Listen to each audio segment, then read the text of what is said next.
Dalam surah Yusuf ayat 28 ini Allah mengatakan, inna kaidakunna azim, sesungguhnya tipu daya perempuan itu luar biasa, meruntuhkan laki-laki.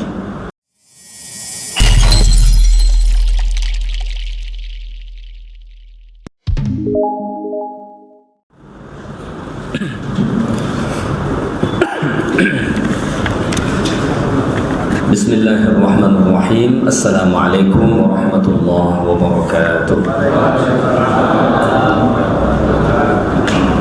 Alhamdulillahi rabbil alamin, wal aqibatu lil muttaqin, wala udwana illa 'alal zalimin. Wassalatu wassalamu ala asyrafil mursalin wa ala alihi wa sahbihi ajma'in. Subhanaka la ilma lana illa ma 'allamtana innaka antal alimul hakim. Hasbunallah wa ni'mal wakil, ni'mal maula wa ni'mal nasir, wa la haula wa la quwwata illa billahil aliyyil azim. Bapak Ibu kaum muslimin dan muslimat jamaah salat maghrib yang dimuliakan Allah, insyaallah pada malam ini kita sambung kembali kajian tadabbur surah Yusuf, yang mana dalam surah ini Allah Ta'ala menceritakan kepada kita kisah Nabi Allah Yusuf alaihi salatu wassalam, anak kepada Nabi Ya'qub alaihi salatu wassalam. Pada kuliah yang lalu kita sudah sampai ayat 27. Malam ini kita sambung mulai ayat 28. Bapak Ibu yang ada Al-Quran, silahkan buka Al-Quran masing-masing, lihat ayat yang kita kaji malam ini ya. Baik, Allah Ta'ala berfirman, A'udzu billahi minasyaitonir rajim. Falamma ra'a qamisahu qudda min duburin qala innahu min kaidikum inna kaidakunna 'azim. Maka ketika suami perempuan itu melihat baju gamis Nabi Yusuf koyak dari belakang, maka dia pun berkata, sesungguhnya ini adalah tipu dayamu, sesungguhnya tipu dayamu benar-benar hebat. Ini sambungan sinetron Yusuf dan Zulaikha ya. Sebelum ini Zulaikha menggoda Nabi Yusuf. Nabi Yusuf tak mau. Akhirnya Nabi Yusuf lari ke pintu, dikejar oleh Zulaikha, ditarik bajunya dari belakang sampai koyak.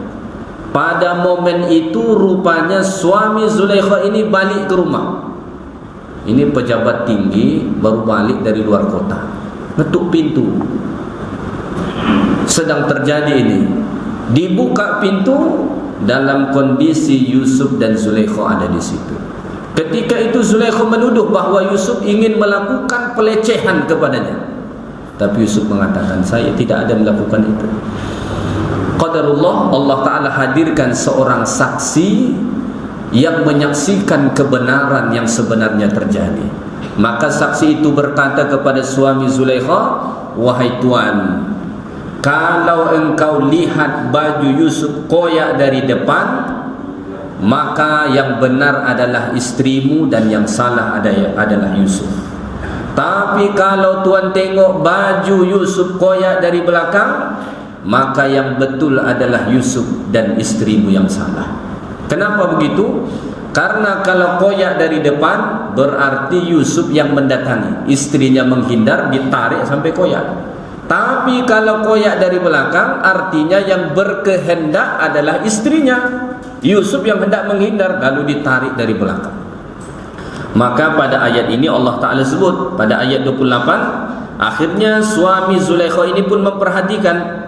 Dia mengatakan, falamma ra'a qamisahu min duburin, maka ketika dia melihat gamis Yusuf itu koyak dari belakang, artinya dia tahu siapa yang salah dan siapa yang tidak salah. Dia sudah tahu.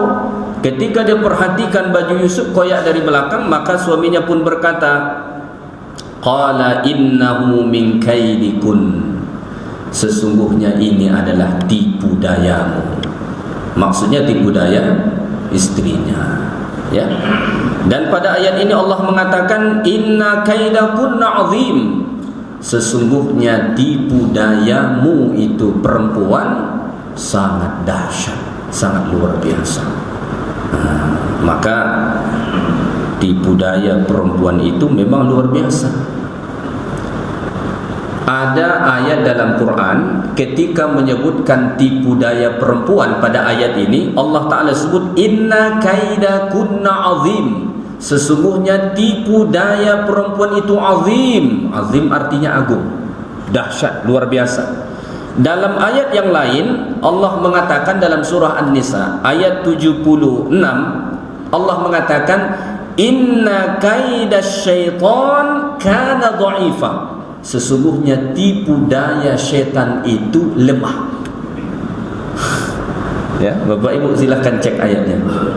Dalam surah Yusuf ayat 28 ini Allah mengatakan inna kaidakunna azim, sesungguhnya tipu daya perempuan itu luar biasa, meruntuhkan laki-laki.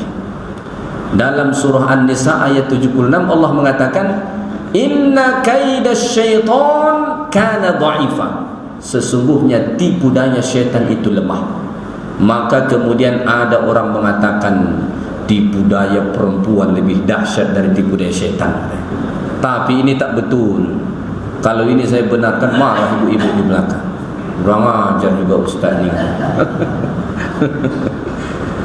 Kalau dilihat sepotong-sepotong ayat ini memang begitu perbandingannya. Tapi kan tak boleh melihat ayat sepotong-sepotong. Ya. Konteks ayat dalam surah An-Nisa 76 itu Allah mengatakan tipu daya syaitan itu lemah, itu bandingannya tipu daya Allah. Kalau dibandingkan makar Allah dengan makar syaitan, memang tak ada bandingan makar syaitan. Maka Allah mengatakan wa makaru wa makarallah wallahu khairul makirin. Mereka membuat tipu muslihat, tapi tipu muslihat Allah lebih canggih.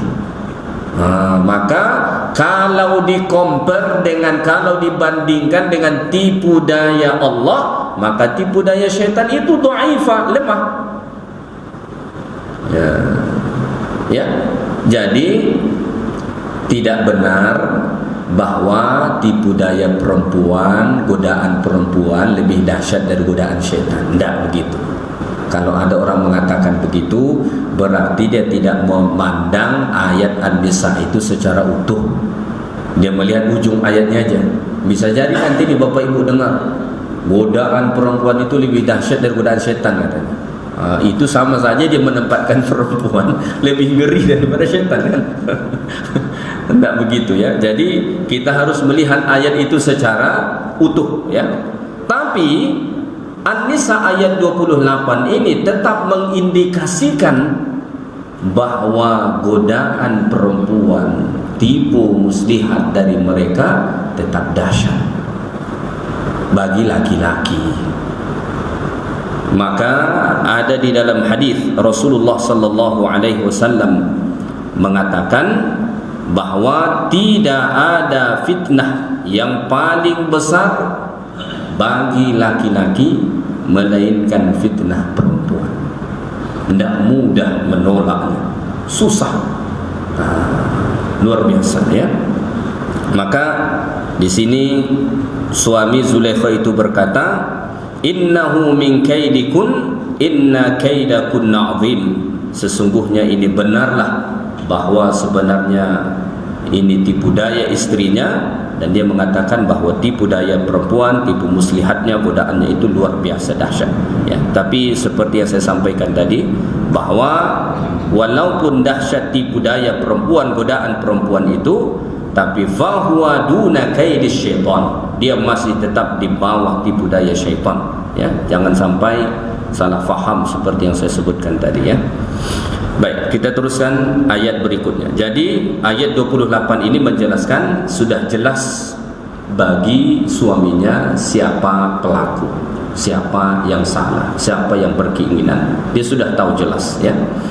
Dan pengajaran bagi kita dari ayat 28 ini, hati-hati terutama laki-laki dengan fitnah wanita. Ya, hati-hati dengan fitnah wanita. Ibu-ibu tidak merasakan, yang laki-laki yang merasakan. Ya, luar biasa, apalagi di zaman sekarang ini Di zaman serba terbuka segala-galanya, ya, semua ada di ujung jari kita. Tinggal ketik, muncul, ketik, muncul. Luar biasa. Dan di sini banyak rusak iman laki-laki. Ya. Baik. Ayat 29. Yusufu a'rid an hadha wastaghfiri li dhanbik innaki kunti minal khati'in. Lalu suami Zulaikha ini pun berkata, setelah dia sudah tahu tadi siapa yang salah, dia pun berkata, Yusufu a'rid an hadha, wahai Yusuf, berpalinglah dari sini. Maksudnya sembunyikanlah ini, jangan ceritakan. Walaupun dia suaminya malu dia, ya kan? Nauzubillah, nauzubillah, ya. Andai kata pasangan hidup kita melakukan skandal seperti ini, tentu kita pun malu, ya. Maka dia berkata, Yusuf a'rid an hadha, berpalinglah dari sini, sembunyikan, jangan ceritakan, ya. Wala tadhkurhu li ahadin, jangan ceritakan kepada siapapun. Kemudian dia berkata kepada istrinya, wastaghfiri li dzambik, dan minta ampunlah atas dosamu. Kalau kita lihat terjemah secara bahasanya, ini minta ampun kepada Tuhanmu, istighfar. Dia suruh untuk istighfar. Cuma yang menjadi pertanyaan, apakah mereka ini sudah muslim? Kan begitu. Istighfar itu kan hanya ada pada orang yang mentauhidkan Allah. Jawabannya sebenarnya mereka ini belum muslim. Karena di Mesir saat itu orang mensyirikkan Allah. Nanti kita akan sampai ke cerita saat Nabi Yusuf di penjara. Di penjara itu Nabi Yusuf berdakwah. Dalam dakwah Nabi Yusuf itu tergambar bahwa kondisi masyarakat Mesir saat itu masih menyembah selain Allah. Maka dakwah yang ditanamkan Nabi Yusuf saat di penjara itu dakwah tauhid, bagaimana supaya mentauhidkan Allah Subhanahu wa taala. Jadi apa maksud wastaghfiri li dzambik dekat sini? Di sini wastaghfiri li dzambik, minta ampunlah kamu atas dosamu. Dia katakan kepada istrinya, ya. Sebahagian ulama mengatakan bahwa maksud perintah untuk meminta ampun di sini bukan meminta ampun kepada Allah, karena mereka belum kenal dengan Allah. Jadi minta ampun kepada siapa? Ada pendapat mengatakan minta ampunlah kepada suamimu, minta maaflah kepada suamimu, ya. Atau ada pendapat yang kedua mengatakan ada satu tradisi mereka di sana dulu, kalau bersalah ya semacam kita minta maaf, begitulah. Tapi bukan beristighfar kepada Allah Ta'ala, ya. Innaki kunti minal khati'in, sesungguhnya engkau ni sudah melakukan kesalahan. Kalau kita melihat respon suaminya ini, responnya terlalu lembek. Terlalu lembek. Tahu dia istrinya begitu, hanya bilang minta ampunlah. Itu kalau ada suami begitu, tidak berhenti istrinya tuh. Buat hari ini ketahuan, terus suaminya bilang minta ampunlah. Bulan depan ketahuan lagi, suaminya tetap ngomong minta ampunlah. Itu tetap berulang. Maka ada pendapat ulama mengatakan karena lembeknya suami dia ini, akhirnya skandal ini pun sebetulnya berulang. Jadi percobaan Zulaikha itu bukan cuma sekali, berulang kali dicoba. Tapi iman Nabi Yusuf alaihissalam tetap kokoh. Apa poin pengajaran bagi kita di sini? Ya, idza dha'afatil ghirah minar rajul, kalau sudah sedikit ghirah seorang suami, ya, halatil masaibu fil bait, maka musibah akan banyak masuk dalam rumahnya. Kalau rasa cemburu seorang suami kepada bininya dah tak ada, percayalah akan banyak musibah dalam rumah tangga itu. Maka kita yang laki-laki ini harus menampakkan rasa cemburu kita kepada pasangan kita. Ada orang sebagian menganggap negatif, kamu ni kok jadi suami yang cemburuan, biarin aja lah. Itu salah. Kita memang laki-laki harus cemburuan, harus. Tapi jangan keterlaluan juga. Kalau udah keterlaluan itu bahaya, ini kan? Ini ke masjid pun tak boleh. Kenapa? Cemburu. Itu tak betul. Jangan keterlaluan. Tapi rasa cemburu itu harus ada. Karena ada laki-laki, dia tidak merasa apa-apa. Bininya naik satu mobil dengan laki-laki lain, pergi jalan sana, pergi jalan ke sini, tidak ada perasaan apa-apa. Kita sebagai suami tidak boleh begitu.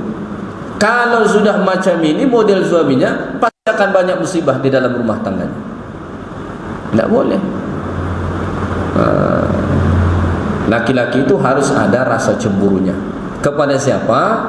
Kepada bininya, kepada anak-anak perempuannya. Sehingga dia tidak membebaskan mereka bergaul dengan siapa saja. Boleh, tapi ada batasannya. Ada yang dibolehkan dan ada yang tidak dibolehkan.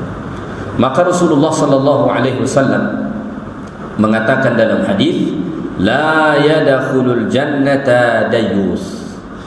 Tidak masuk syurga laki-laki yang dayyus. Siapa itu dayyus? Laki-laki yang tak ada ghirah kepada bini dan anak-anak perempuannya.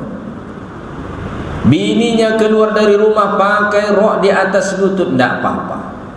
Belenggak-belenggok keluar, tidak apa-apa. Berjalan dengan laki-laki, tidak apa-apa. Cekikikan dengan laki-laki sambil makan minum, tidak apa-apa. Tidak masuk surga laki-laki begitu. Anak perempuannya dibawa laki-laki keluar dari rumah, jalan sana jalan sini, tidak apa-apa. La yadkhulul jannata dayyus. Tidak akan masuk syurga laki-laki dayyus. Maka kita laki-laki harus ada rasa cemburu tadi. Cemburu dengan makna yang positif. Tidak bisa dileluasakan apa saja yang diinginkan. Karena itu kalau dibebaskan begitu, terlalu banyak musibah, keburukan yang akan menghantam keluarga. Ini gambaran suami Zulaikha ini laki-laki dayyus. Gambaran laki-laki dayyus. Tidak begitu peduli dengan kondisi istrinya. Dia hanya sibuk di luar saja. Ngapain istrinya, tak peduli dia. Bahkan sudah nyata pun bagi dia melakukan kesalahan, dia tidak melakukan apa yang semestinya dilakukan oleh seorang suami. Al-Quran itu mengajarkan kepada kita, laki-laki, kalau pasangan kita melakukan hal terlarang dalam kehidupan berumah tangga, itu ada step-step yang harus kita lakukan. Ya, maka dalam surah An-Nisa Allah Ta'ala mengatakan, pertama fa'idhuhun, harus kasih nasihat. Ya. Yang kedua, wahjuruhunna fil madaji', pisah tempat tidur. Ya. Yang ketiga, wadribuhun. Kalau ini diterjemah secara bahasa, pukul. Tapi terjemahan begini dimarahi lagi nanti. Karena memang terjemahannya bukan memukul dengan arti ambil rotan, ambil sapu atau tempedeng, tidak begitu. Maksud pukul di situ, Al-Imam Syekh Wahbah Zuhaili rahimahullah mentafsirkan, itu hanya memukul seperti dengan ujung jari atau dengan sesuatu yang tidak memberi bekas. Maksudnya bukan memukul fisiknya, tapi memukul kesadarannya. Gini loh, ada orang kalau kita kasih nasihat mulut aja begini, itu kayak masuk tidak masuk. Tapi kalau kita rangkul, kita tepuk-tepuk pundaknya begini, itu makin masuk.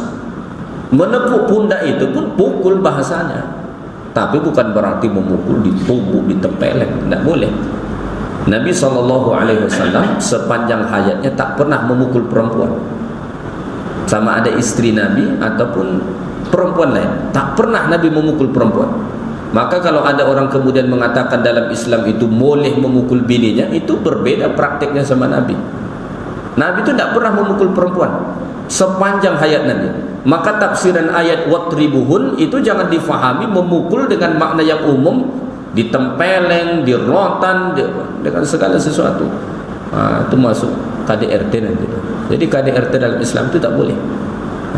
Ya. Jadi ini bahaya dari suami yang dayus. Ya. Jadi kita laki-laki harus menjaga harkat martabat keluarga. Ya, tapi tetap dengan tindakan-tindakan yang terukur. Jangan melampau pula. Ketahuan begitu dia bantai pula dengan parang. Ini tidak betul juga tu. Ada juga orang begitu. Dia tahu istrinya melakukan ini dengan laki-laki, dia ambil parang, bantai sama dia. Itu tidak boleh juga tu. Itu berlebihan. Ada prosedurnya dalam agama dan ada prosedurnya dalam negara. Saya selalu mengatakan begini, kalau melihat orang sampai pukul-pukulan KDRT segala macam, kalau memang sudah tidak bisa dipertahankan hubungan itu, pisah saja dengan cara yang baik.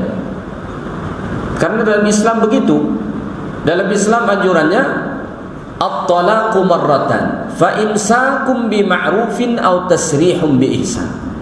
Kalau ingin tetap, interaksinya harus baik.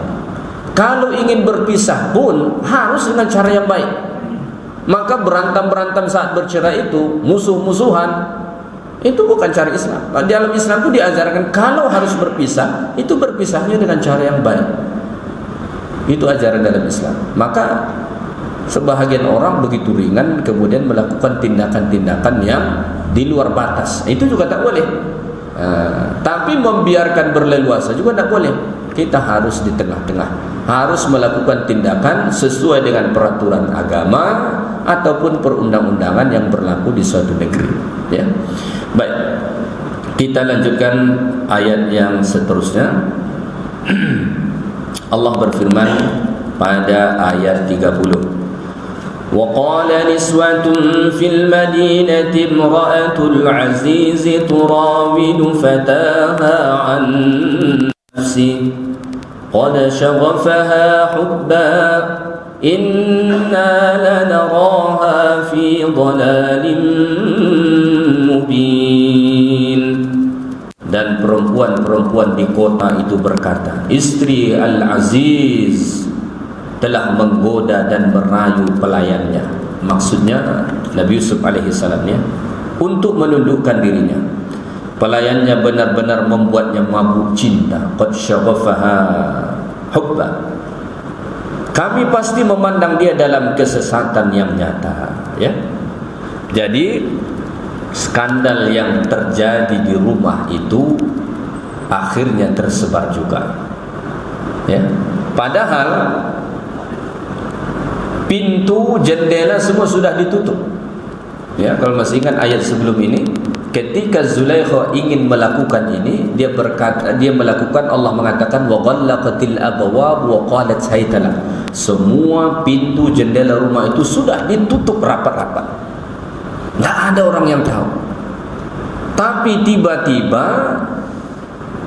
berita itu sampai ke perempuan-perempuan yang tinggal di Mesir itu. Ya. Di sini Allah Ta'ala sebut khusus niswah, perempuan-perempuan, tidak laki-laki. Kenapa? Karena biasanya yang paling cepat menyebar itu di kaum perempuan. Apalagi isu-isu yang begini asik dibicarakan. Makanya disebut niswah oleh Allah Ta'ala, ya. Biasanya yang suka dengerin gosip itu laki-laki apa perempuan? Perempuan lebih suka nonton gosip, ya. Gosip artis ditontonin sampai habis, ya kan? Tahu dia semua cerita artis tuh, sampai dapur artis pun tahu dia semua. Ya. Baik. Wa qala niswatun fil Madinah. Wanita-wanita di kota itu, di kota Mesir ini maksudnya, itu mengatakan, membicarakan tentang imra'atu aziz turawidu fataha an nafsihi. Mereka mengatakan dia sudah menggoda fataha. Fatah ini maksud asalnya pemuda, tapi zaman dulu di Mesir fatah itu panggilan untuk pembantu. Maka saat Nabi Musa berjalan menuju tempat Khidir, Nabi Musa itu membawa pembantunya, konon bernama Yusha' bin Nun, dan Al-Quran juga membahasakan pembantu itu sebagai fatah. Fatah biasa diterjemah dengan pemuda, tapi dalam konteks Mesir zaman dulu, pembantu itu dibahasakan dengan fatah, ya. Jadi berita itu tersebar. Raghima annaha fi bidayatil amri ghallaqatil abwab. Walaupun pada awalnya dia telah menutup seluruh pintu dan jendela, illa anna fadihataha ammatil balad. Tapi ternyata skandal itu tersebar juga di negeri itu. Apa pengajaran yang kita ambil? Fala ta'man makrullah wa anta ta'sihi. Jangan engkau pernah merasa aman dari makarnya Allah kalau engkau bermaksiat kepadanya. Al-yawm qad takunul maksiyatu dakhilal bait. Mungkin hari ini kita melakukan maksiat di dalam rumah kita, di dalam kamar kita. Tapi fasatakhruju raghaman anka. Tapi bisa jadi esok lusa akan keluar beritanya, akan sampai ke telinga orang, akan dibicarakan oleh orang. Maka jangan pernah merasa aman melakukan maksiat, melakukan kejahatan, walaupun di tempat yang tersembunyi dan tertutup. Kalau Allah berkehendak, skandal itu bisa tersebar. Bagaimana caranya? Allah punya banyak cara. Menurut kita tidak mungkin ini, tidak mungkin tersebar ini. Tapi Allah punya sejuta cara. Pasti akan ada titiknya nanti Allah sebarin. Terutama dosa, maksiat, kejahatan yang dilakukan berulang-ulang. Biasanya yang Allah Ta'ala suka bongkar itu suatu kejahatan yang sebenarnya sudah berulang dilakukan. Kalau sekali biasanya Allah Ta'ala tak bongkar. Tapi kalau sudah berulang kali dilakukan ini, biasanya Allah segerakan azabnya di dunia. Salah satunya Allah buka aib itu di dunia. Dan dibuka aib itu, terbukanya aib itu salah satu musibah yang paling besar. Kita di dunia ini, kalau Allah membuka aib kita, bisa jadi itu kehancuran kita. Itu di dunia. Di akhirat nanti lebih parah lagi. Maka Islam itu mengajarkan kepada kita supaya tutup aib saudaramu. Jangan suka membuka aib orang. Nabi mengatakan, man satara aiba akhihi satarahu Allahu fid dunya wal akhirah. Siapa yang menutup aib saudaranya, Allah tutup aib dia di dunia dan di akhirat. Ini disebut dengan al-jaza'u min jinsil amal. Ada satu kaedah yang disebut al-jaza'u min jinsil amal. Balasan yang Allah beri kepada kita itu sesuai dengan apa yang kita buat. Kalau kita menutup aib orang, insya Allah Allah tutup aib kita. Tapi ini jangan diartikan pula kerjasama menutupi kejahatan. Bukan begitu maksudnya. Ini nanti dipahami begitu bahaya. Dah, kau tutup aibku, aku tutup aibmu. Tapi kejahatan terus, bukan begitu maksudnya. Ya, maksudnya kita tahu orang melakukan kesalahan, keaiban dan lain sebagainya, dosa, keburukan, tidak harus kita bongkar. Kenapa? Karena sebenarnya kita pun ada keaiban, kita pun ada keburukan. Cuma bedanya ada orang sudah dibukakan Allah, ada yang tak dibuka. Itu saja. Seandainya aib kita dibuka oleh Allah Ta'ala, tak ada harga diri kita. Kita ini dipandang orang mulia, dipandang orang kita baik, dipandang orang kita bagus, hanya karena Allah masih menutup aib kita. Seandainya Allah buka, siapapun pakai serban dari ujung rambut sampai ujung kaki, kalau Allah buka aibnya, tidak ada nilainya dalam pandangan mata manusia. Maka ketika Allah tutup aib kita, ini satu nikmat dari Allah. Bersyukur kita pada Allah. Jangan diterusin. Ini karena ditutup, aman ini, diterusin terus, aman ini diterusin. Akhirnya Allah buka. Li'azubillah, ya. Maka ini poin pengajaran bagi kita. Walaupun kita melakukan maksiat, dosa itu di tempat tersembunyi, di rumah, di mana gitu, tidak ada orang tahu menurut kita dan nggak mungkin bakalan tahu. Tapi Allah punya sejuta cara, itu bisa diketahui orang, bisa tersebar. Sebagaimana yang terjadi dalam kasus Nabi Yusuf alaihi salatu wassalam ini, ya. Baik.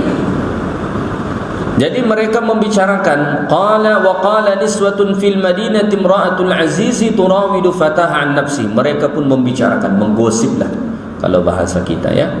Ada pendapat ini mengatakan ini tidak semua perempuan di Mesir itu, tapi perempuan kalangan-kalangan elitnya yang selevel sama dia.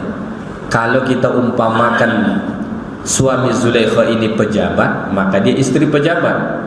Maka yang menggosipnya ini kalangan istri pejabat-pejabat saat itulah, teman-temannya. Karena nanti ini bakalan diundang mereka. Kalau semua wanita-wanita Mesir diundang, tidak mungkin. Maka pendapat ulama tafsir mengatakan yang mengetahui ini adalah juga istri-istri pejabat Mesir saat itu, yang levelnya sama dengan dia, ya. Mereka mengatakan qad syaghafaha hubba, cinta itu telah meliputi hatinya. Cintanya Zulaikha kepada Yusuf itu telah membuatnya buta. Benar-benar luar biasa cintanya dia kepada Yusuf. Ini yang kita sebut cinta apa namanya lagi? Udah cinta gila, cinta buta, ya. Pokoknya cinta kali, syaghafaha hubba. Itu maksudnya hati dia ini memang penuh cinta kepada Yusuf alaihissalam. Luar biasa, ya. Kenapa ini bisa terjadi?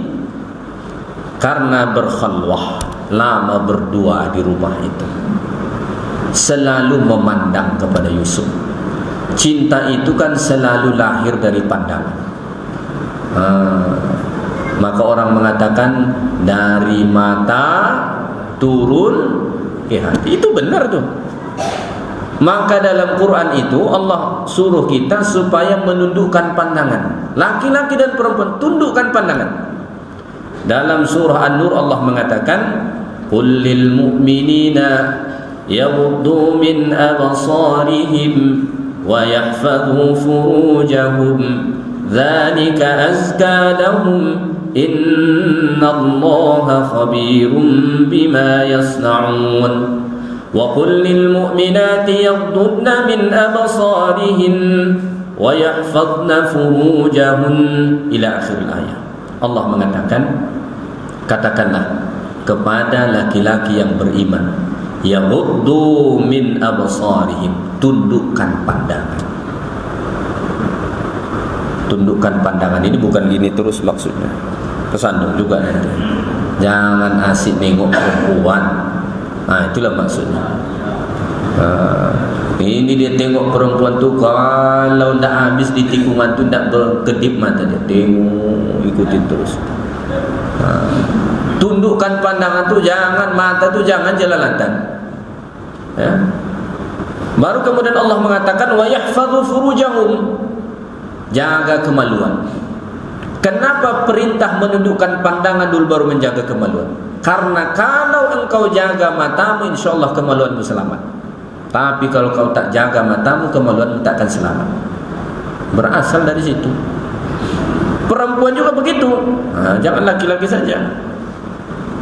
Ini istri orang, tapi kerjanya menengok laki-laki orang terus. Ganteng betul dia, ya. Sudah di samping suaminya pula. Dan suaminya, oh iya. Dengan alasan ini sayangnya fans betul nih sama dia nih. Tapi itu suami orang. Tidak boleh juga. Allah mengatakan wa qul lil mu'minat yaghdudna min absarihin. Katakan kepada wanita-wanita mukminah supaya juga tundukkan pandangan. Jangan esok suka tengok laki orang atau laki-laki yang lain. Ini kerja dia tengok pemuda-pemuda yang masih segar-segar. Karena suaminya sudah berusia asik, tengok pemuda yang segar-segar, yang bening-bening. Tak boleh begitu, ya. Baru yahfadna furujahum, baru jaga kemaluan. Maka kenapa susunannya begini pada surah An-Nur ini? Karena kalau kita jaga mata, insya-Allah yang lain akan selamat. Karena semua berawal dari mata. Dari mata turun ke hati. Kalau dah turun ke hati muncul selera. Bila dah berselera melakukan tindakan. Kalau dah terjadi tindakan, terjadilah segala-galanya. Maka jaga mata. Ada satu ungkapan yang luar biasa disebut ulama tafsir. Kita ini tidak akan pernah puas dengan pasangan kita selagi mana kita tak menjaga mata. Secantik apapun bini kita, seganteng apapun misalkan suami seorang perempuan, tak akan pernah puas dia dengan pasangan dia itu selagi tak menundukkan mata. Maka sampai ada ulama mengatakan, seandainya dia sudah menikahi seluruh wanita yang ada di dunia ini, tapi dia tak menundukkan pandangan matanya, pasti anjing yang gila itu lebih cantik dia lihat daripada bininya semua itu. Orang semua bilang cantik betul bini dia tu. Kenapa dia ceraikan? Tak tahu dia setelah nikah matanya jelalatan. Dia tengok perempuan lain lebih cantik lagi. Laki-laki yang lain tengok bini dia cantik betul, tapi dia tengok biasa-biasa aja. Laki-laki yang lain sampai berkhayal, seandainya aku punya bini cantik macam dia, pasti hidupku tenang. Yang ini tak tenang hidupnya, cari yang lain. Kenapa? Matanya jelalatan. Mata ini tak akan pernah puas. Maka itulah kenapa Quran menyuruh tundukkan pandanganmu, tundukkan pandangan. Jaga mata. Kalau mata ini tak dijaga, segala-galanya bisa terjadi. Segala-galanya bisa terjadi. Dosa yang paling banyak kita lakukan sekarang ini salah satunya dosa mata. Mulai dari handphone, dari TV, di alam nyata, susah. Kadang-kadang memang tak bisa kita tutup mata tu. Mau gimana? Kebetulan jalan ke mall, banyak yang bercelana macam tak bercelana. Awak tutup mata ketabrak tiang nanti. Malu juga. Dibuka nampak juga. Susah. Memang luar biasa sekarang fitnah untuk mata ini, ya. Dan itulah yang menyebabkan banyak kemudian terjadi maksiat-maksiat tadi. Karena kita tak jaga pandangan mata. Ini kenapa sampai gila begini cintanya Zulaikha kepada Yusuf?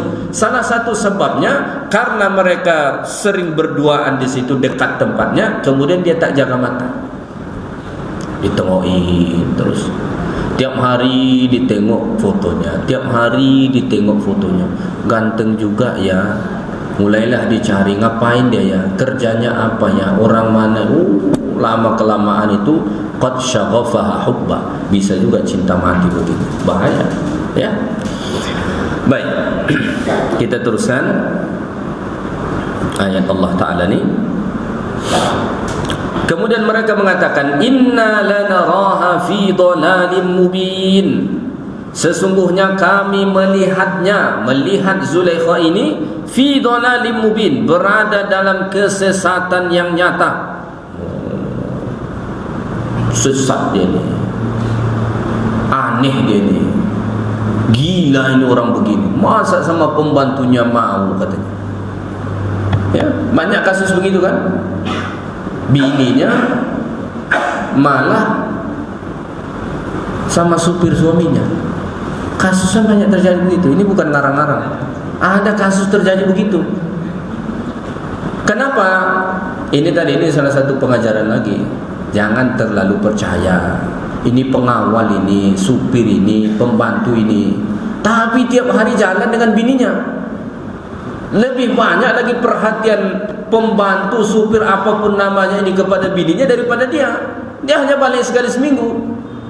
Tapi pembantu yang laki-laki ini seminggu itu menemani bininya kemanapun. Oh, itu bisa terjadi. Banyak terjadi kasus begitu. Maka kalau memang mau memberi pembantu kepada istri pun, cari yang perempuan, jangan cari laki-laki. Masa laki-laki dicari pembantunya? Cari yang perempuan. Perempuan kan ada juga yang pandai nyetir, kalau harus nyetir begitu. Cari yang perempuan. Ini masa laki-laki dibuat pembantunya. Ya mungkin sebulan 2 bulan masih selamat, tapi lama kelamaan namanya positif dan negatif akan ada juga kontaknya. Bahaya, ya. Inna lanaraha fi dhalalim mubin. Sesungguhnya kami melihat dia ini sudah sesat ini. Aneh ini orang ini. Masa suka sama pembantunya? Padahal nanti mereka juga kepincut. Apa pengajaran yang kita ambil dari sini? Hatta ahlu syarr yasifuna syarra bisyarr. Orang yang suka melakukan keburukan pun itu pasti selalu memandang yang buruk itu sebagai yang buruk. Gini loh, kalau ada misalkan orang penipu, ketahuan, apa coba semua orang bilang, kurang ajar nih penipu. Padahal yang ngomong ini pun, ini banyak nih penipu. Ya kan? Ada satu skandal tersebar, ini ada skandal ni, kasus sekian-sekian, semua orang mengutuk, oh tak benar, tak begini. Padahal yang mengutuk ni pun ada ini banyak melakukan hal yang sama. Ya. Ini wanita-wanita Mesir ini mengatakan, inna lanaraha fi dhalalim mubin, sesungguhnya kami melihat dia ini sudah sesat, aneh ini orang, gila ini orang, masa sama pembantunya suka. Apakah kemudian mereka juga tidak begitu? Apakah kemudian mereka juga orang baik? Tidak. Memang begitulah, hatta orang yang suka melakukan keburukan pun itu akan memandang sesuatu yang buruk itu dengan keburukan. Pencuri tetap memandang perbuatan mencuri itu hal yang tidak baik. Jadi mereka pun begitu. Maka dalam hadis itu Nabi mengatakan, innal halala bayyinun wa innal harama bayyinun. Yang halal itu jelas dan yang haram itu jelas. Sehingga kan jelasnya haram itu bagi orang yang suka melakukan yang haram pun jelas bagi dia bahwa ini haram. Kira-kira orang yang suka berjudi, jelas tak bagi dia haram judi itu? Jelas dong. Orang yang suka berzina, kira-kira jelas tak bagi dia haram zina itu? Jelas. Orang yang suka selingkuh, kira-kira jelas tak bagi dia haram selingkuh itu? Jelas, tak ada keraguan. Karena Nabi mengatakan innal halala bayyinun wa innal harama bayyinun, ya. Baik, kita masih ada waktu ya. Berapa? 7 menit lagi. Baik, kita bisa lanjutkan satu ayat lagi ya. Kita lanjutkan ayat 31. فَلَمَّا سَمِعَتْ بِمَكْرِهِنَّ أَرْسَلَتْ إِلَيْهِنَّ وَأَعْتَدَتْ لَهُنَّ مُتَّكَأً وَآتَتْ كُلَّ وَاحِدَةٍ مِّنْهُنَّ سِكِّينًا وَقَالَتِ اخْرُجْ عَلَيْهِنَّ فَلَمَّا رَأَيْنَهُ أَكْبَرْنَهُ وَقَطَّعْنَ أَيْدِيَهُنَّ وَقُلْنَ حَاشَ لِلَّهِ مَا هَذَا بَشَرًا إِنْ هَذَا إِلَّا مَلَكٌ كَرِيمٌ. فَلَمَّا سَمِعَتْ بِمَكْرِهِنَّ, ketika perempuan itu mendengarkan cercaan mereka, akhirnya sampai juga ke telinga Zulaikha bahwa wanita-wanita Mesir telah menggunjing dia, telah menggibah dia, telah menceritakan dia, telah menggosip dia. Sampai juga ke dia cerita tu bahwa dia sudah digosipkan sama perempuan-perempuan Mesir, ya. Falamma sami'at bimakrihin, ketika dia sudah mendengar bimakrihin, Allah Ta'ala sebut di sini bimakrihin. Makar itu artinya sesuatu yang tidak baik. Padahal apa yang dikatakan oleh wanita-wanita Mesir tadi fakta atau tidak? Fakta dong. Zulaikha menginginkan Yusuf, itu fakta. Dia menggoda Yusuf, itu fakta. Tapi ketika Allah menggambarkan apa yang diucapkan oleh perempuan-perempuan Mesir itu, Allah mengatakan bimakrihin, dengan perkataan makar. Makar itu sesuatu yang buruk, sesuatu yang tak baik. Maka salah satu poin pengajaran yang kita harus ambil dari sini adalah ta'ammal, ya. Bagaimana pada ayat ini wasafallahu ta'ala naqlal khair as-sadiq wa nashrihi makran. Ya, Allah Ta'ala menggambarkan pada ayat ini menyebarkan berita yang benar pun itu satu perbuatan makar. Ya, fa kaifa binaqlil akhbari al-kadhiba wa nashriha. Lalu bagaimana kalau menyebarkan berita palsu? Ya, membicarakan hal yang benar saja, ini kan fakta ini, itu disebut Allah Ta'ala dengan makar. Lalu bagaimana kalau seseorang menyebarkan berita bohong di atas dari makar lagi? Maka walaupun benar terjadi, ada faktanya terjadi, tidak ada hak bagi kita menyebarluaskan itu. Tidak ada hak bagi kita untuk share sana share sini. Maka perbuatan yang suka men-share itu hati-hati, ya, hati-hati. Tidak selalu baik men-share. Kalau men-share video dakwah bagus, ini ada YouTube masjid, kita nak share lah kemana-mana, itu bagus. Tapi kalau berita-berita yang tak baik atau aib orang dan sebagainya, tidak usah di-share. Ya. Ghibah itu membicarakan hal yang benar. Maka Nabi mengatakan, kalau engkau membicarakan saudaramu dan dia tidak ada di hadapanmu, walaupun benar apa yang kau sebut itu, engkau sudah mengghibah dia. Maka ghibah itu tidak harus membicarakan hal yang tidak benar tentang orang. Bahkan membicarakan yang benar tentang orang pun itu ghibah. Seandainya dia dengar, dia tak suka. Ini kalau dia dengar nih kita ngomong begitu, dia tak suka. Benar memang itu mungkin pernah dia lakukan, tapi seandainya dia tahu, dia dengar kita membicarakan itu, dia tak suka, maka itu ghibah. Kalau misalkan yang kita bicarakan itu tidak benar, maka artinya kita sudah memfitnah. Ya. Kalau yang dibicarakan itu benar, itu ghibah. Kalau tidak benar, artinya kita sudah memfitnah dia. Maka jangan habiskan masa membicarakan orang. Itulah sebabnya pada ayat ini Allah mengatakan, falamma sami'at bimakrihin, ketika wanita itu mendengar makar mereka, padahal mereka hanya membicarakan fakta, tapi Allah gambarkan sebagai makar. Karena walaupun betul orang melakukan skandal, melakukan perbuatan ini, melakukan perbuatan itu, tidak ada hak bagi kita untuk membicarakan itu ke sana kemari. Apa hak bagi kita? Tidak ada. Ya, kalau pihak berwenang membahas, membicarakan itu sesuai. Tapi kita yang tidak ada wewenang di situ, tidak ada hak kita. Ya, baik. Maka dia pun melakukan sesuatu. Arsalan ilaihin, maka dia pun kirim undangan kepada mereka. Wa a'tadat lahunna muttaka, dan mereka pun, dan dia pun menyediakan tempat duduk bagi mereka. Wa atat kulla wahidin minhunna sikina, dan dia memberi bagi setiap orang itu ada pisau. Jadi dia tahu mereka sudah menggosip dia, dia pun membalas. Maka sampai ulama mengatakan begini, makar ucapan dia balas dengan makar perbuatan.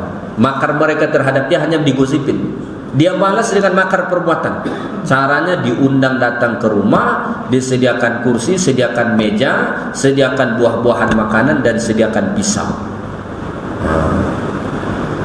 Dalam momen itulah dia mengatakan, wa qalat ikhruj alaihin, dia mengatakan kepada Yusuf, keluarlah engkau, perlihatkan dirimu kepada mereka. Ibaratnya dia suruh fashion show lah di hadapan wanita ini, berjalan. Ketika falamma ra'ainahu akbarnahu wa qatta'na aydiyahun, ya, ketika perempuan-perempuan Mesir itu melihat Nabi Yusuf, mereka terpesona kepada Yusuf alaihi salam, sehingga tanpa sadar mereka sampai memotong jari mereka. Wa qatta'na aydiyahun, tanpa sadar mereka sampai-sampai mereka melukai tangan. Wa qatta'na ni tidak semestinya potong begini ya, tapi dilukai tangan itu sedikit. Wa qulna hasya lillahi ma hadza bashara, dan mereka berkata, demi Allah ini bukan manusia, in hadza illa malakun karim, tapi ini adalah malaikat. Kenapa? Karena saking tampannya Nabi Yusuf alaihi salam, sampai-sampai mereka mengatakan ini bukan manusia, ini malaikat ini, kata mereka. InsyaAllah kita sambung pada kuliah yang akan datang. Yang baik dari Allah, yang kurang dari saya, mudah-mudahan bermanfaat bagi kita. Assalamualaikum warahmatullahi wabarakatuh.